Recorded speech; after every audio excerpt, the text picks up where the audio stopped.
Hey class, good afternoon once again. Today we are going to be treating first aid. First aid, this is the immediate and temporal care or assistance given to an injured person. The key word there is immediate or temporal. Temporary. This is the immediate or temporary assistance or care given to an injured person. An injured person can be someone who falls sick or someone who got the injury during active participation in sports, and so many things can cause injury. It can be slippery thoughts when you perform on a slippery ground, pushing, pulling during contact games. Maybe so many things can cause accidents, can cause injury during sports. So, first aid is when you quickly attend to the person. The first thing, the first care you give to the person or you give to the person during the course of injury. It could be sport accidents, it could be car accidents, home accidents, all forms of accidents. The first care you give to such person is known as first aid. The objective of first aid is primary objective. Number one, to save lives. To save life. This is the first motive. So that the person will not, if it is injury that someone is losing blood, at least just to stop the bleeding first, so that the person will not lose blood to the extent of going unconscious. If it is breakage of leg, so that you at least put it back in order before you take the person to the hospital, so as to reduce the pain, so that such person will not slump. So the primary objective of first aid is to save life. Two, to prevent further injury.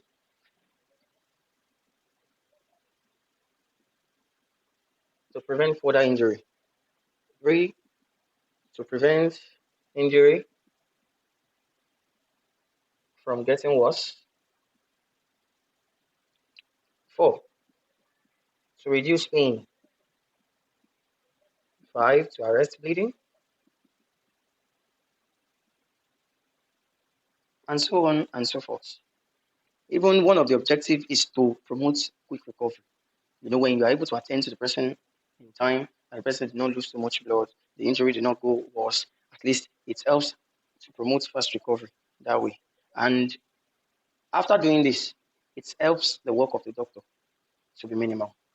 Don't wait on the doctor to do everything. The first and immediate treatment you are giving to the person will help to at least reduce what the doctor will do when we get to the hospital.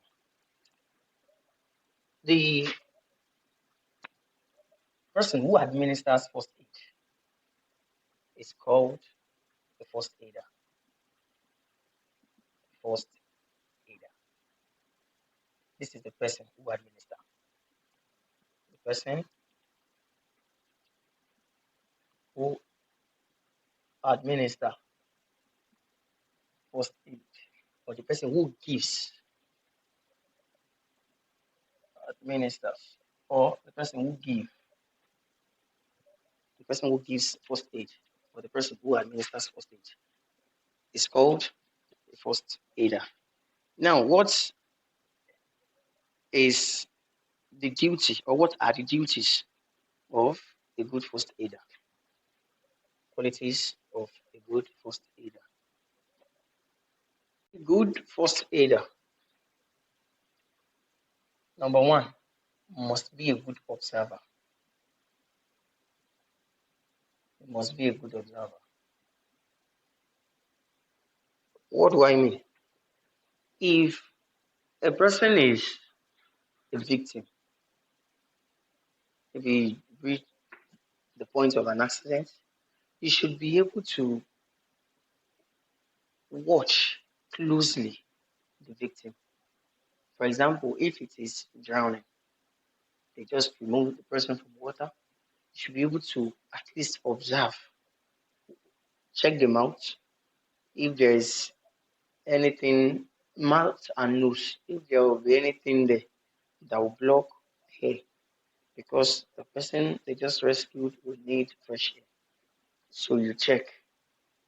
If it's someone that, you know, they just bring out from a car accident, you should be able to observe if there's some part of the body that is bleeding. If there's a part of the body that is bleeding, check other parts of the body if you can find any of it that will aid what you want to do for the person. Number two, you must be resourceful. A good first aider must be resourceful.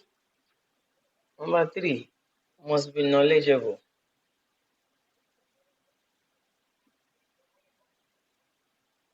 You should be able to know what to do at the right time. Must be tactful and gentle. When you're administering first aid and the victim is groaning in pains, at least you should be able to speak softly and be gentle on them because already they are in pain. You must be confident. People will shout at you, is this what you want to do? When you are not confident of what you are doing, then what's the crowd, what people are saying around you, they confuse you and may lead the injury to get more worse. You should be able to make decisions. You should be able to make decisions. You must be tactful. You must be cheerful. Make good decisions. And you should reassure the patient that they will be all right. Just don't shout at them, already they are in pain. And the principles we expect from a good first aider, principles of the first aider.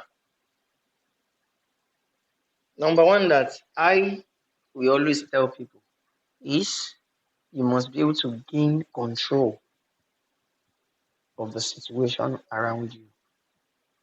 How do you gain control? Number one is check the injury. Check injuries to determine the extent of damage.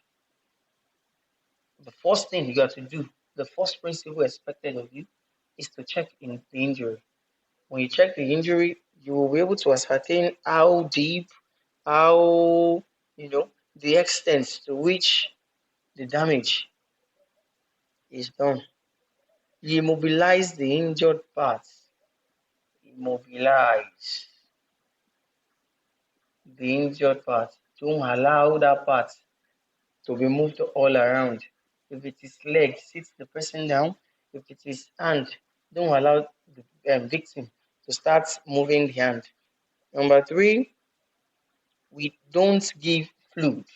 Never give fluid. If you are an injured victim coming from, um, fire accident, they will want water. They believe it's water that will cool them off, but we don't give fluid. As a first aider, we don't give fluid. Carry out procedures with care. Carry out all procedures with utmost care. You don't rush. When it's time to rush, you don't go slack. When it's time to go easy, you don't rush. Do everything with care. And one thing that will always help you in carrying out first aid very successfully is prevent victim from seeing blood. When they see their blood, they believe, is this the extent at which my body is damaged? Don't make them see the sight which you are giving care to. Don't allow them to see blood and keep reassuring them that they will be fine. To first aid kit. Some call it first aid bag. This is the bag or box that contains all the kits or material needed for first aid. I go again. Bag or box that contains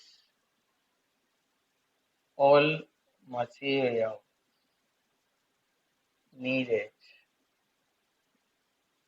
for first aid care or treatment, so to say.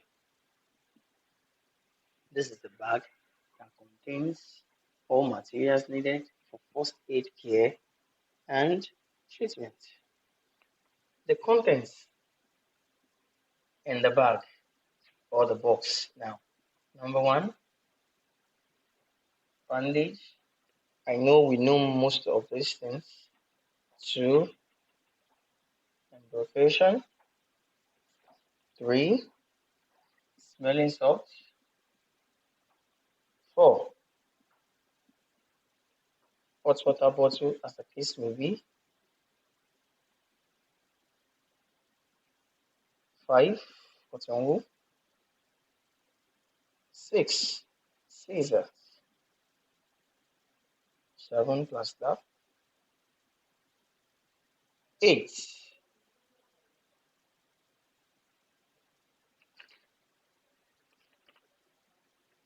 safety pin.